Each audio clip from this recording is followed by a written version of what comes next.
Hello, it's Christy Gray, your newest hype girl and astrologer. Welcome to the Cosmic Hotline. Welcome, babes, to a new era of the Cosmic Hotline. I am so excited. We're about to embark on a brand new celestial journey, and this episode couldn't have come at a more perfect time. The reason being is because this week is dedicated to the Cosmic 411. As, to be honest, there's a lot happening this week in the stars. Today, we're going to be exploring Taurus season, the upcoming solar eclipse, because you've probably felt the energy building as we start to embark on eclipse season. And just to keep things like super interesting, we're about to embark on Mercury retrograde. And I love how all this starts to transpire within 24 hours. Anyway, let's start at the beginning. We're going to start with Taurus season because Taurus, happy birthday, our Taurians out there. Taurus as an archetype, as a constellation, it's known as the preserver. It's associated with practical, down to earth, and very determined energy. Taurus is a fixed earth sign. Fixed signs are stabilizing. They help to get you from A to B, even if it is on their timeline. Now, this is the caveat for Taurus. Everybody says Taurus is stubborn. I choose to reframe that perspective. Taurus is not stubborn. However, they choose to do things on their timeline. And if something doesn't work into their timeline, that's when they're more likely to dig in their heels, which sometimes I don't think is a bad thing. Normally, a Taurian knows if they're sticking their heels in the mud for too long. What I would say, though, is that what people often forget about Taurus is their ability to build strong foundations for their dreams to manifest. I have always said since I first started studying astrology that Taurus is the great manifestors of the zodiac. They're the one sign that can declare what they want to the universe once they've made a decision and then do anything to go out and get it. And that's what we can learn from Taurus and from Taurus season. And it's why this season is so important, because you can use this real practical energy over the next few weeks of Taurus to manifest abundance in your life, whatever abundance looks like to you, or forms of prosperity in all aspects of your life. Now, some of the things that you can do is you can connect with nature, nurture your physical body during this time, and embrace pleasure and sensuality as a form of self-care. And we're going to be unpacking those topics in a future episode. Now, if you're wondering how to make the most of Taurus season, what I would invite you to do is reflect on what you've done over the last few weeks during Aries season. Because remember, every season builds upon the last. So, over the last few weeks during Aries season, did you set intentions for your goals? Did you take any action towards your dreams? I hope at some stage during Aries season, you threw spaghetti at the wall, not literally, but you threw spaghetti at the wall to see what sticks, meaning you tried things, you initiated things, you took action on things, even if it's something that you don't necessarily want to commit to moving forward. We've got to remember that Aries season is explorative, whereas Taurus season is the perfect time to build upon those foundations and manifest your dreams. Taurus season kicks off for us this week on the 20th of April. In future episodes this month, as we continue to explore Taurus season, we're definitely going to dive into how to really use the grounded and practical energy to our advantage, especially themes like manifesting abundance and prosperity, how to deepen your connection with nature, or how to use it as a way to enhance your manifestation process, and also how to embrace pleasure and sensuality. Now, I know for some of you babes out there, you're really good at that. And then there's others of us, I know definitely for me, and if you've been tuning into previous episodes, it's something that I've been embracing more this year. But I tend to use other things in my life as ways to take action and assert myself. And so I want to explore, how do we embrace pleasure on a full spectrum of emotions, but for a full spectrum of signs too. We've really got a lot to unpack this season. So I want you to think about these themes of what Taurus represents and use them as ideas as I start to give you insight into the next solar eclipse that's incoming and also Mercury retrograde. So let's start with the solar eclipse. Now, as a little bit of a recap, eclipses are a potent time for transformation and renewal. And the solar eclipse that's incoming this week in Aries will be at its peak on the 20th of April at 2:12 p.m. Australian time.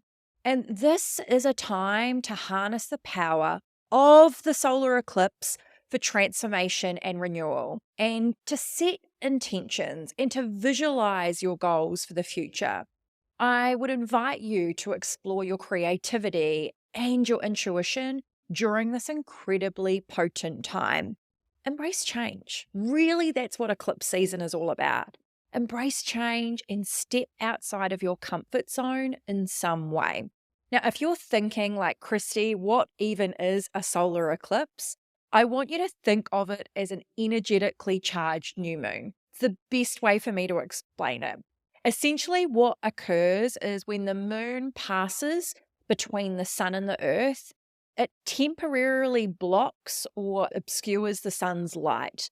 So, what happens during a solar eclipse is the sun appears to be darkened or partially obscured by the moon, and the sky may even appear darker as a result. Now, as I mentioned before, eclipses are energetically charged, and it's because they are a powerful alignment of celestial bodies. They're associated with the nodes, and they can create this powerful portal or gateway for cosmic energy to flow into the Earth's atmosphere. Now, this energy, I'm not going to put it lightly, it can be incredibly intense and transformative. So it does make eclipses a very potent time for personal growth, healing, and manifestation. But like anything in life, for some of you, you may be really excited by the fact that change is on the horizon. And then for others of you, it may feel overwhelming and emotional. So it's really important during this time to check in with what you best need. Now, what I would recommend doing, if you want to do any type of reflection work, meditation work, or taking a look in the past before you step forward, I'd invite you to reflect back on what was happening during the last eclipse season, which was in October, November of 2022, because eclipses come in pairs. And we've still got some flow on energy from 2022. And so by reflecting back, it can actually provide you with clues, because there will be some themes or lessons that emerge during that time that could be potentially relevant or unresolved for you right now. Because what tends to happen is eclipses often highlight areas of our life that need attention, they might need growth. And by revisiting these themes or lessons, it can just help you gain clarity, or I suppose to create some closure before moving forward into this brand new eclipse season. Now, because of the specific eclipse, because it is a solar eclipse in Aries, think of it again as that energetically charged new moon, is I want you to take this with you. Remember that life will be your greatest teacher during this time. Insights aren't actually going to come from here.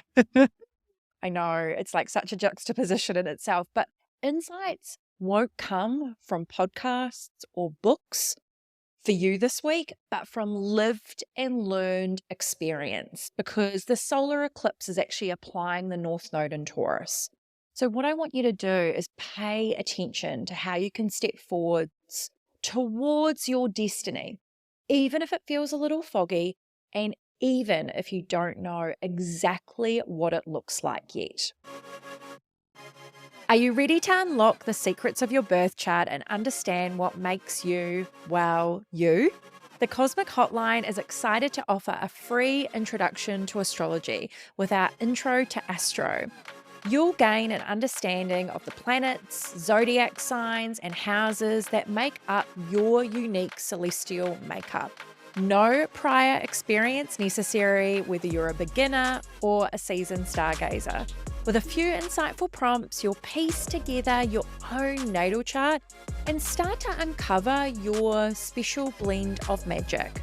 And the best part, you'll gain a lifetime of insights that you can return to time and time again. Sign up today by entering your details via the link in the show notes below. Now, I don't want to leave you hanging because if you want to deepen your practice, I'm going to share with you 3 reflection questions for you for this week's stars.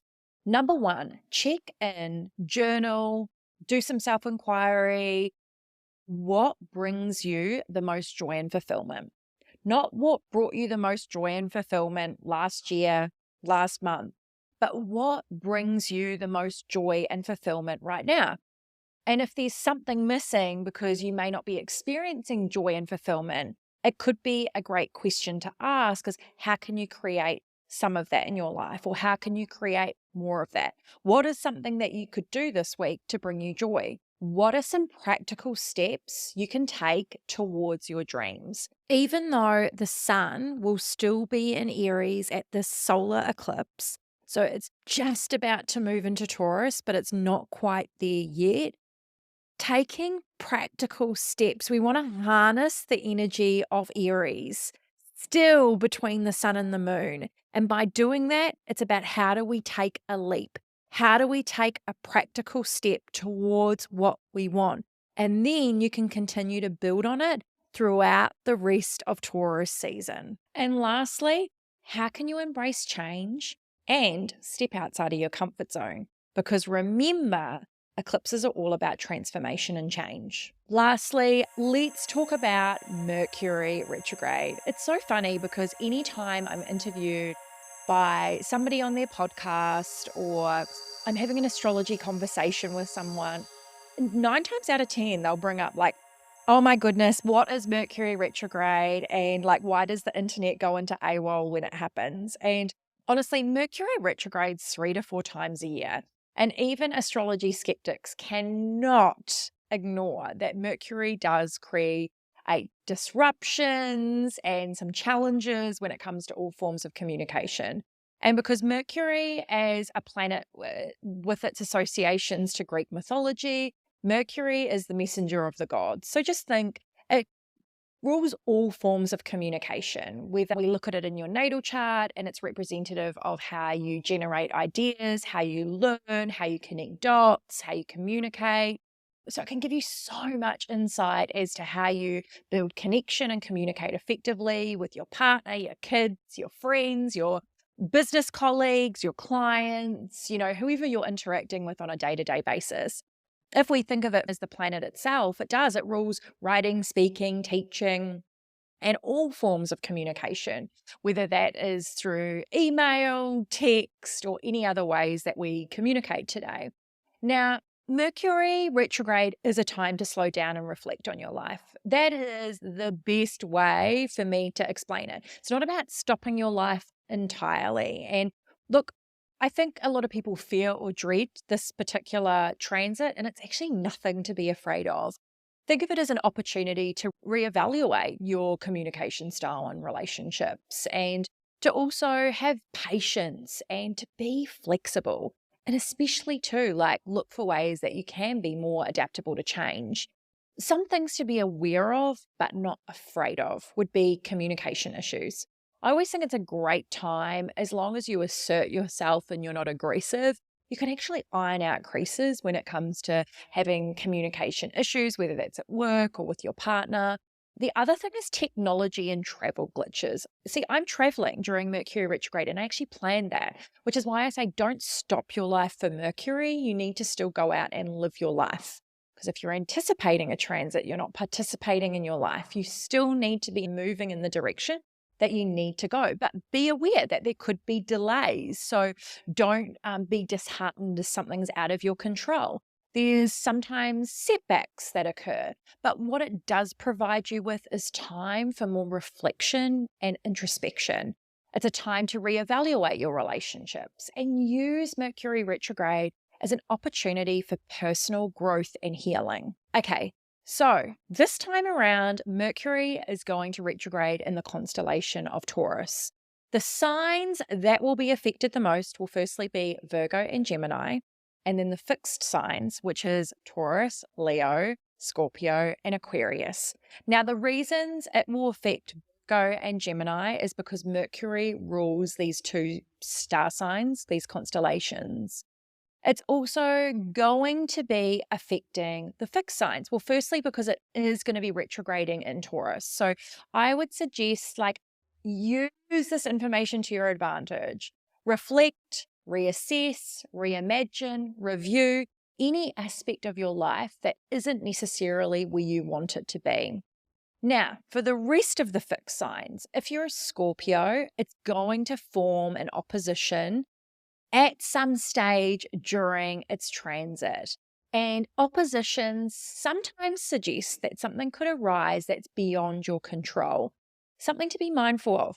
We don't like to create self-fulfilling prophecies around here. So don't think something bad is going to happen. Just be open to the experience, and especially too, because you're a Scorpio and you have an intense need to feel, is just look for ways that you can be the master of your emotions during this time.